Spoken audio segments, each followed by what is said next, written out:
नमस्कार. प्रथम आम्ही आमच्या कंपनीची थोडक्यात माहिती करून देतो. आम्ही पंप इंडस्ट्रीजसाठी लागणारे सीआय आणि एचआयचे पंप पार्ट्स तयार करून ते ओईएम पंप कस्टमरला डिस्पॅच करतो. यासाठी आमच्याकडे सिद्धार्थ फाउंड्री व जयशील फाउंड्री अशा दोन ग्रीन सँड फाउंड्री आहेत.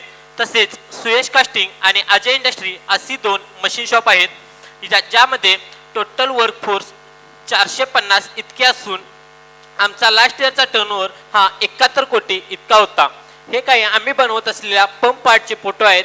यासारखे जवळपास 1300 लहान मोठे पंप पार्ट्स आम्ही बनवतोय, ज्याची वेट रेंज 200 ग्रॅमपासून 350 किलोपर्यंत आहे. नोव्हेंबर 2023 मध्ये आम्ही आमची कॅपॅसिटी वाढवून ती कॅपॅसिटी 300 मेट्रिक टनांवरून 650 मेट्रिक टनांवरती नेली. पण त्यावेळी आमच्या हातातील ऑर्डर ह्या 300 ते 320 मेट्रिक टन होत्या. त्या ऑर्डर 2023-24 व 24-25 मध्ये 400 पर्यंत पोहोचल्या. म्हणजेच एका वर्षात जवळपास 70-80 टन एवढ्याच ऑर्डर वाढल्या होत्या. त्यामुळे आम्हाला ऑर्डर का मिळत नाहीत याचा आम्ही विचार केला. त्या विचार केल्यानंतर हा विचार आम्हाला का करावा लागला हा पहिल्यांदा सांगतो की आम्ही आमची एक्सपान्शन करून कॅपॅसिटी तर वाढवली होती, पण ऑर्डर कमी असल्यामुळे ऑर्डर कमी होते आणि हाच आमचा मेन पेन होता. यावरती आम्ही विचार केला असता कस्टमर सॅटिस्फॅक्शन कमी आहे असे दिसून आले. कस्टमर सॅटिस्फॅक्शन वाढवण्यासाठी काय केले पाहिजे असा विचार केला असता आम्हाला असे लक्षात आले की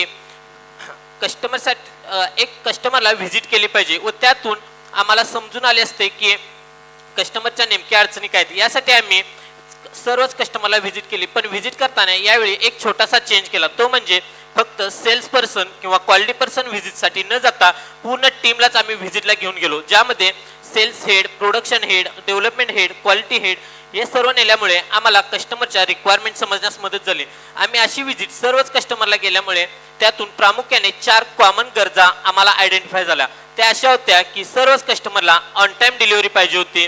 त्यानंतर आमच्या कास्टिंगचा सरफेस फिनिश त्यांना इम्प्रूव्ह करून पाहिजे होता. त्यानंतर त्यांच्या एंडला आमच्या कोणत्याही कंप्लेंट नको होत्या आणि आमच्याकडे एन्व्हायरमेंट, हेल्थ व सेफ्टी रिलेटेड अवेअरनेस देखील पाहिजे होता. आता आम्हाला कस्टमरच्या रिक्वायरमेंट तर समजल्या होत्या, पण याचा आमचा आत्ताचा स्टेटस काय हे आम्ही त्यावेळी चेक केलं. तर तो स्टेटस हा असा होता की ऑन टाइम डिलिव्हरी 80% होती, कास्टिंग सरफेस फिनिश जो N11 होता आणि कस्टमर कंप्लेंट 13 होत्या पर मंथला आणि EHSचं कोणतेही सर्टिफिकेट आमच्याकडे नव्हतं. यासाठी आम्ही खूप काम केले आणि ते काय काम केले हे तुम्हाला आमची टीमच सांगेल. ऑन टाइम हे खूप महत्त्वाचं आहे. त्याचा आमच्या कस्टमर होणारा इम्पॅक्ट आम्ही ज्यावेळी कस्टमर व्हिजिट केली त्यावेळी आम्हाला लक्षात आले की त्यांचे होणारे ऑर्डर लॉसेस असतील, त्यांना बसणारे पेनल्टी असेल, ही त्यांना भोगावी लागत होती. सगळ्यात महत्त्वाचे म्हणजे कस्टमरचे नाव खराब होत होते.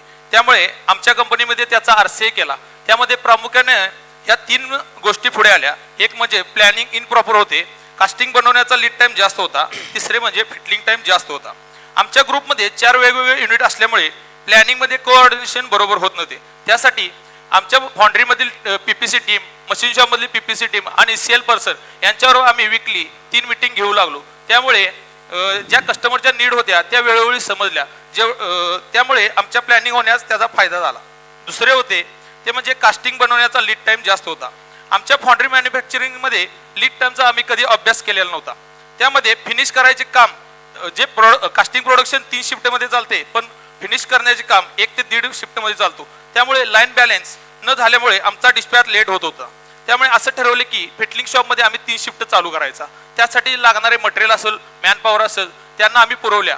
त्यानंतर आम्ही फिटलिंग शॉपमधील लीड टाइम प्रूव्ह केल्यानंतर कास्टिंग लीड टाइम बघितला तर 10 दिवसावरून आमचा 3 दिवसावर आलेला आहे. तसंच इम्प्रूव्हमेंट आम्ही मशीन शॉपमध्ये केली. 15 दिवसावरून त्यांचा लीड टाइम 7 दिवसावर. याचेच काम चांगले केल्यामुळे आमच्या ग्रुपचा लीड टाइम 25 दिवसावरून 10 दिवसावर आलेला आहे. तिसरे होते ते म्हणजे फिटलिंग टाइम जास्त होता.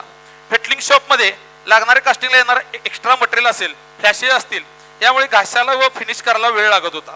त्यामुळे आम्ही मागे जाऊन प्रोसेस व इक्विपमेंट यांच्यामध्ये इम्प्रूव्हमेंट केली व काम कमी केले. त्यामुळे आमचा फिटलिंग टाइम कमी झाला. त्याचा फायदा असा झाला की आमची मॅनपॉवर बिन वाचली आणि कन्झ्युमेबल मटेरियल वाचले. या तिन्ही गोष्टीवर काम केल्यानंतर मला सांगायला तुम्हाला आनंद होईल, जो आमचा OTD 83% होता तो 97 ते 98% पर्यंत पोहोचला आहे. कस्टमर व्हिजिट दरम्यान आमच्या असे लक्षात आले की कस्टमरचा पंपचा परफॉर्मन्सच्या दृष्टीने चांगला होता, मात्र तो आंतरराष्ट्रीय बाजारपेठेत अपेक्षेप्रमाणे विकला जात नव्हता. आणि यामागे त्याचे मुख्य कारण हे होते की पंपचा बाहेरील सरफेस फिनिश. आमचा सरफेस फिनिश पूर्वी खराब होता. यामध्ये प्रामुख्याने बघितले तर आमचे R value more than N10 होती. त्या आम्ही बघितल्या. यानंतर आम्ही RCA केल्यानंतर आमच्या असे लक्षात आले, प्रामुख्याने आम्ही पुढील 3 गोष्टीवर लक्ष केंद्रित केले. एक म्हणजे पॅटर्न कंडिशन, दुसरा मोल्डिंग प्रोसेस इम्प्रूव्हमेंट आणि raw material quality improvement. Pattern कंडिशनमध्ये सरफेस फिनिश सुधारण्यासाठी पॅटर्न हा महत्त्वाचा घटक होता.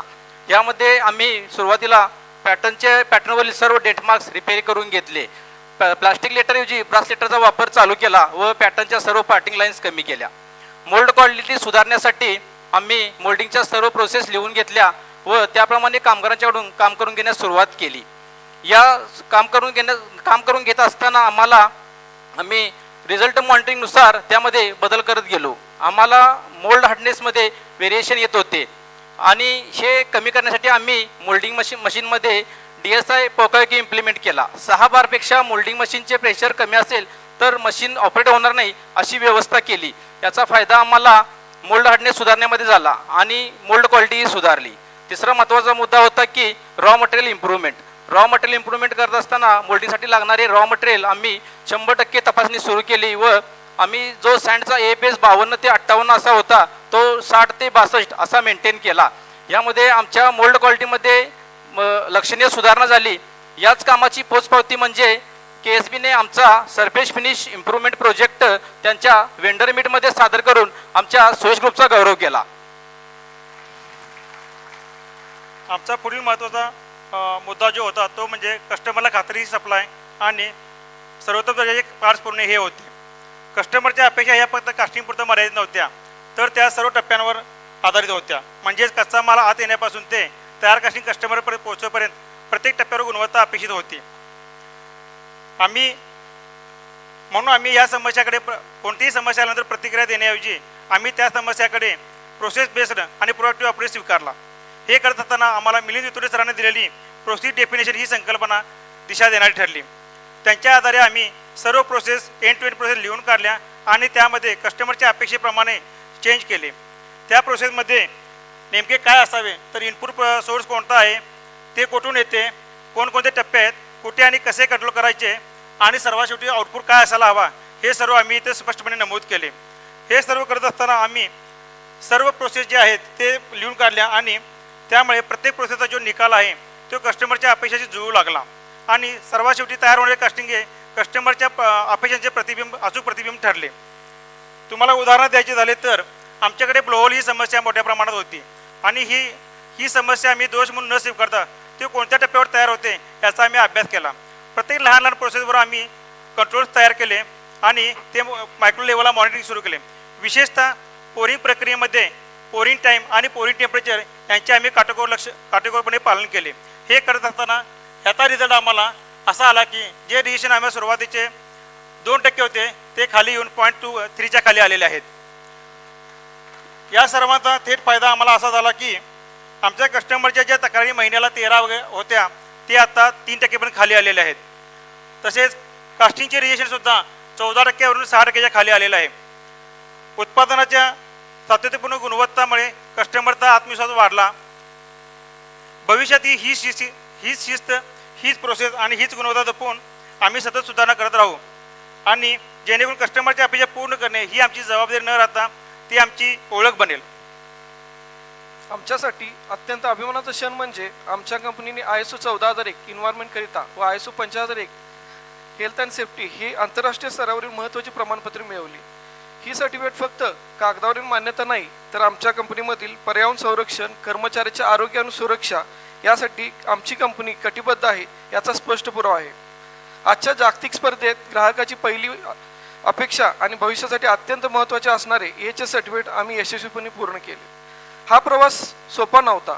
ISO सर्टिफिकेट म्हणजे केवळ ऑडिट पास करणे तर सेफ्टी फर्स्ट ही संस्कृती मनापासून स्वीकारणे हा होता. या प्रवासात कन्सल्टंट, कर्मचाऱ्याची टीम, नियमित प्रशिक्षण याचा मोठा वाटा होता. अनेक कामाच्या पद्धती बदलल्या, नियम बदलले, तसेच होणारे परिणाम समजून घेत आम्ही फक्त 4 महिन्यामध्ये ISO ऑडिट यशस्वीरित्या पार केले. हे चांगले नियोजन, शिस्त आणि संघाने मिळून एकत्र केलेल्या कामाचे उदाहरण आहे. या यशामध्ये आमच्या प्रत्येक कर्मचाऱ्याचा सक्रिय सहभाग होता. Mock drill, emergency handling, waste handling, chemical handling या सर्व प्रक्रियामध्ये ह्याच्यामध्ये सर्वांनी जबाबदारी सहभाग घेतला. सुरक्षा साधनांचा वापराबद्दल सकारात्मक बदल दिसून आला. पूर्वी हेल्मेट व शूज वापरायसाठी सांगावे लागत होते, आता ते स्वतःहून वापरू लागले. हे दर्शवते की सेफ्टी फर्स्ट हा आता नियम नाही राहिला, तर ती नेहमीची सवय व संस्कृती बनली आहे. सुरक्षितता आणि पर्यावरणपूरक कामाच्या पद्धतीमुळे काम अधिक चांगले आणि सुखकारक झाले. या सर्टिफिकेटनंतर एम्प्लॉय सॅटिस्फॅक्शन 84वरून 87पर्यंत पोहोचला. प्रोडक्शन वाढले, रिजेक्शन कमी झाले, एम्प्लॉय सॅटिस्फॅक्शन वाढले, ग्राहकाचे समाधान वाढले. जागतिक ग्राहकाचा आमच्यावरील विश्वास अजून भक्कम झाला. हा बदल आमच्या कंपनीच्या उज्ज्वल भविष्यासाठी मजबूत पाया झाला. आता आपण सर्वांनी पाहिलेच की आम्ही काय काम केले. यातून आम्हाला आमचा कस्टमर सॅटिस्फॅक्शन झाला आणि त्यासाठी आमचा जो पूर्वीचा स्कोर होता, ऑन टाईमचा स्कोर जो 80% होता, तो आता 97%वरती पोहोचला आहे. कास्टिंग सरफेस फिनिश N11 वरून N9 वरती आलो आहे. कस्टमर कंप्लेंट 13 वरून 3 वरती आलो आहे. म्हणजे EHS सर्टिफिकेट आमच्याकडे नव्हतं, ते गेल्या 4 महिन्यांपूर्वीच आम्ही घेतलेलं आहे. त्यामुळे आम्हाला या आमच्या कामाची दखल घेऊन आमच्या 2 प्राईम कस्टमरकडून अवॉर्डसुद्धा मिळालेले आहेत. आणि याचबरोबर आम्हाला आमच्या कंपनीला सुद्धा याचे बरेचसे बेनिफिट झाले आहेत. त्यामध्ये पाहिले तर आमचा शेअर ऑफ बिझनेस इन्क्रीज झाला आहे. म्हणजे आहे त्याच कस्टमरकडून आम्हाला ऑर्डरसुद्धा इन्क्रीज करून मिळाले आहेत आणि त्यांच्याकडून काही नवीन RFQ शेअर झालेले आहेत. तसेच त्यांच्याकडे ज्या नवीन डेव्हलपमेंट चालू आहेत त्यामध्ये त्यांनी आम्हाला स्वतःहून इन्व्हॉल्व करून घेतलेलं आहे. त्यानंतर आमच्याकडे आम्ही जे मार्केटिंग केले त्यामुळे जे काही कस्टमर आमच्याकडे व्हिजिटला यायचे त्यांना आमच्या येथील प्रोसेस, कल्चर आणि सिस्टीम आवडल्यामुळे त्यांच्यासुद्धा आम्हाला ऑर्डर मिळवणे सोपे झाले. त्यामुळे आमचे नंबर ऑफ कस्टमर वाढले, जे 2022-23 आणि 23-24 मध्ये 2-2 कस्टमर वाढायचे ते 2025-26 मध्ये 4 कस्टमर वाढलेत. आणि मला हे सांगायला आनंद होतोय की या 4 मधले 3 कस्टमर हे एक्सपोर्टचेच आहेत.